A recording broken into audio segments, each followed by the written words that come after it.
Assalamualaikum warahmatullahi wabarakatuh. Kami dari kelompok 12. Perkenalkan, nama saya Firly Nur Septiawati. Perkenalkan, nama saya Muhammad Saiful Anwar. Assalamualaikum warahmatullahi wabarakatuh. Perkenalkan, nama saya Sri Wahyuni. Kami akan menjelaskan perdebatan firqah-firqah teologi Islam tentang sifat-sifat Tuhan.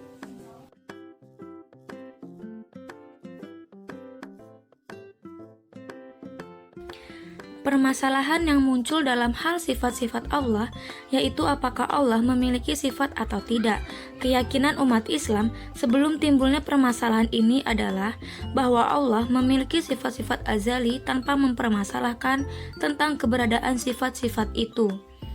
Namun, setelah Abu Muhriz Jam' ibn Safwan 128 Hijriah atau 745 Masehi, tokoh paham Jabariyah membawa pemikiran yang menafikan sifat-sifat bagi Allah.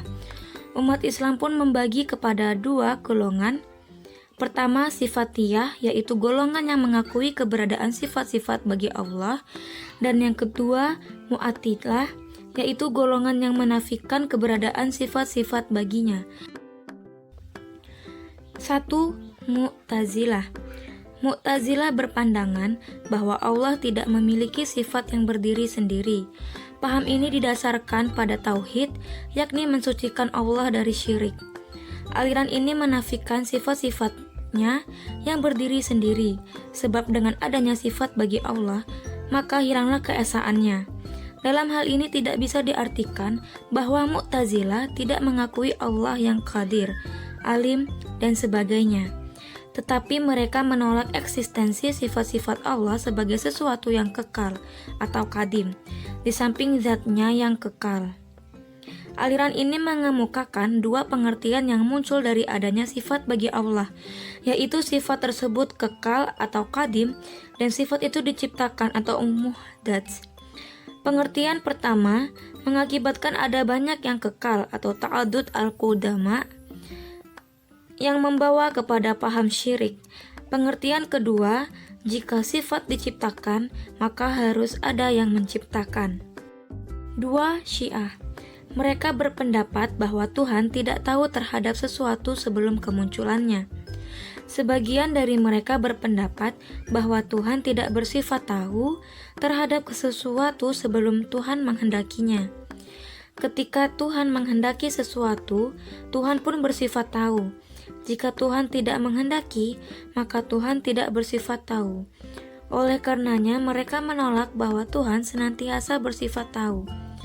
Makna Tuhan berkehendak menurut mereka adalah bahwa Tuhan mengeluarkan gerakan taharakah harkah. Ketika gerakan itu muncul, Tuhan bersifat tahu terhadap sesuatu itu. Sebagian dari mereka berpendapat bahwa pengetahuan merupakan sifat zat Tuhan dan bahwa Tuhan tahu tentang dirinya sendiri. Tetapi Tuhan tidak dapat disifati tahu terhadap sesuatu sebelum sesuatu itu ada. Sebagian yang lain berpendapat bahwa Tuhan senantiasa mengetahui dan pengetahuannya merupakan sifat zatnya. 3. Asy'ariyah. Aliran Asy'ariyah berpendapat bahwa Allah memiliki sifat-sifat. Adanya sifat-sifat tersebut menurut Abu Al-Hasan Al-Asy'ari dapat diamati melalui kejadian alam semesta dan penciptaan manusia itu sendiri. Perbuatan Allah di alam ini adalah bukti dari adanya sifat-sifatnya. Semua sifat Allah bersifat kekal atau qadim. Dapat dipahami bahwa Asy'ariyah dalam memahami sifat-sifat Allah tidak sesuai dengan Mu'attilah.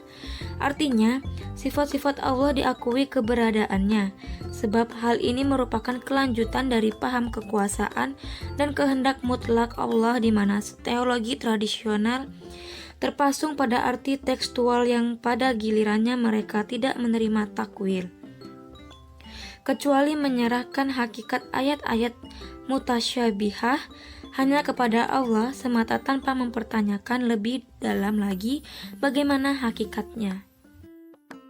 4. Muhammadiyah. Pandangan Muhammadiyah tentang sifat-sifat Allah dijelaskan dalam buku sebagai berikut. 1. Dialah Tuhan yang sebenarnya, yang menciptakan segala sesuatu dan dialah yang pasti adanya. 2. Dialah yang pertama tanpa permulaan dan akhir tanpa penghabisan. 3. Tiada sesuatu yang menyamainya. 4.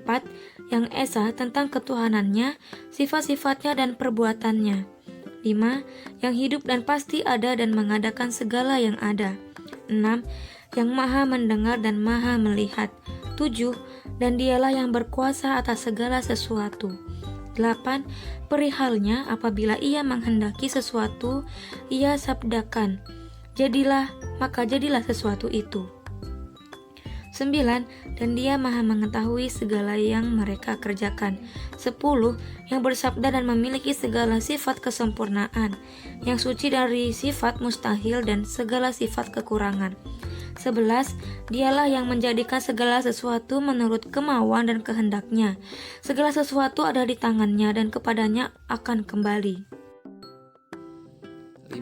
Ahlussunnah wal jamaah. Menurut Ahlussunnah wal jamaah, sifat-sifat yang dimiliki Tuhan tidak ada yang menyamainya.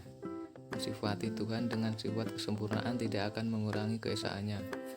Ahli sunnah wal jamaah menetapkan akidah mereka tentang sifat-sifat Allah adalah itsbat bila takyif, membenarkan tanpa mempersoalkan bentuknya dan mensucikan tanpa mengingkarinya. Dan Allah itu tidak pantas untuk divisualisasikan dan disamakan dengan makhluknya. 6. Maturidiyah. Pendapat aliran Maturidiyah mengenai sifat Tuhan sama dengan pendapat Asy'ariyah yang menyatakan bahwa Tuhan memiliki sifat. Maturidiyah berpendapat bahwa sifat-sifat Tuhan itu mulazamah, ada bersama idhar, zat tanpa terpisah, innaha lam takun ain al-zat alaihiya gairu. Maturidiyah menetapkan sifat Allah subhanahu wa ta'ala tidak harus membawa kepada pengertian antropoisme, karena sifat tidak berwujud yang terpisah dari zat, sehingga berbilang sifat Maturidiyah tidak akan membawa pada berbilangnya yang kadim. Tampaknya paham Maturidiyah tentang makna sifat Tuhan cenderung mendekati paham Mu'tazilah. Perbedaannya, Maturidi mengakui adanya sifat Tuhan, sedangkan Mu'tazilah menolak adanya sifat-sifat Tuhan. Maturidi Samarkan. Menurut Maturidi Samarkan, dalam menghadapi ayat-ayat yang memberi gambaran Tuhan memiliki sifat jasmani, mereka mengatakan bahwa yang dimaksud dengan tangan, muka, mata, dan kaki adalah kekuasaan Tuhan. Pendapat aliran Samarkan ini kelihatannya tidak sepaham dengan Mu'tazilah, karena Maturidi mengatakan bahwa sifat bukanlah Tuhan, akan tetapi juga tidak lain dari Tuhan. Aliran Maturidiyah Bukhara sependapat dengan Asy'ariyah dan Maturidi Samarkan bahwa Tuhan dapat dilihat dengan mata kepala. Al-Basdawi, tokoh Maturidiyah Bukhara, mengatakan bahwa Tuhan kelak memperlihatkan dirinya untuk kita lihat dengan mata kepala, sesuai dengan apa yang Tuhan kehendaki.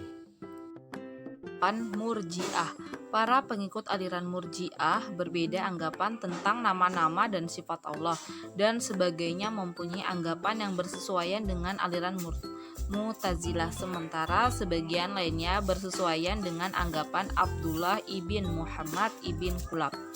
9. Kulabiyah. Menurut aliran Kulabiyah bahwa Allah itu senantiasa bersifat maha tahu, maha kuasa, maha hidup, maha mendengar, maha melihat, maha mulia, maha agung, maha tinggi, maha besar, maha pemurah, maha indah, maha esa, maha kekal, maha tersendiri, maha awal, maha memelihara, maha berkehendak, dan maha pembenci. Kesimpulan. 1. Perbandingan pemikiran para teologis tentang sifat Tuhan secara umum adalah bahwa kaum Asy'ariyah, Maturidiyah, dan Ahli Sunnah wal Jamaah menyatakan bahwa Tuhan memiliki sifat namun memiliki perbedaan dalam menjelaskan sifat-sifat Tuhan tersebut. Sedangkan menurut Mu'tazilah dan Khawarij menyatakan bahwa Tuhan tidak memiliki sifat namun mereka berbeda penjelasan tentang Tuhan tidak mempunyai sifat. Yang kedua, dan adapun perbandingan pemikiran para ahli teologis tentang sifat melihat Tuhan adalah kaum Mu'tazilah menyatakan bahwa Tuhan tidak dapat dilihat karena tidak mengambil tempat, karena yang dapat dilihat hanyalah yang mengambil tempat. Namun, kaum Asy'ariyah, Maturidiyah, dan ahli sunnah wal jamaah berpendapat bahwa Tuhan dapat dilihat dengan mata kepala di akhirat nanti. Dan golongan-golongan kaum Khawarij saling berbeda pendapat tentang manusia melihat Tuhan. Sebagian golongan mengatakan bahwa Tuhan bisa melihat Tuhan dengan mata kepala, dan sebagian golongan lagi mengatakan kalau manusia tidak bisa melihat Tuhan dengan mata kepala. Dan tentang sifat antropomorfisme Tuhan, aliran Mu'tazilah, Al-Syariah, dan Syiah menyatakan bahwa Tuhan tidak memiliki sifat antropomorfisme seperti manusia. Namun aliran ahli sunnah wal jamaah mengatakan bahwa Tuhan memiliki sifat antropomorfisme, dan golongan-golongan al-Murji'ah. Ketiga, perkembangan aliran Asy'ariyah Mu'tazilah yaitu banyak memberikan penjelasan-penjelasan tentang sifat Tuhan, sedangkan aliran lain juga memberikan argumen mereka yang masih banyak dipahami dan juga dipelajari oleh umat Islam. Keempat, kekuatan aliran Al-Syariah dalam memberikan penjelasan tentang sifat Tuhan yaitu berada pada penjelasan tentang sifat Tuhan berdasarkan pemahaman pemaknaan ayat Al-Quran yang sebenarnya, namun tetap mempercayai makna Al-Quran secara kontekstual. Namun mereka tidak terlalu memberi derajat tertinggi pada kekuatan akal dalam menyifati sifat Tuhan, sedangkan aliran Mu'tazilah memberikan derajat tinggi pada kekuatan akal untuk memaknai sifat-sifat Tuhan, tapi tetap berpegang pada kekuatan akal untuk memaknai sifat-sifat Tuhan. Wahyu, sedangkan aliran Maturidiyah memberikan penjelasan bahwa akal tidak bisa sampai kepada kewajiban mengetahui adanya Tuhan, namun mereka lemah karena telah mempersempit kawasan pengukuhan terhadap sifat Allah dan hanya menyatakan 8 sifat saja. Sedangkan aliran Murji'ah jelas memberikan penjelasan dalam memaknai sifat Tuhan, namun mereka memiliki kelemahan yaitu antar golongan saling terpecah dalam memberikan argumen. Sedangkan aliran Syiah memiliki kekuatan akal dalam memberikan penjelasan, namun mereka kurang memberikan argumen mengenai sifat-sifat Tuhan. Sekian penjelasan dari kelompok kami mengenai perdebatan firqah-firqah teologi Islam tentang sifat-sifat Tuhan. Salah dan kurangnya mohon dimaafkan. Sekian dan terima kasih. Wassalamualaikum warahmatullahi wabarakatuh.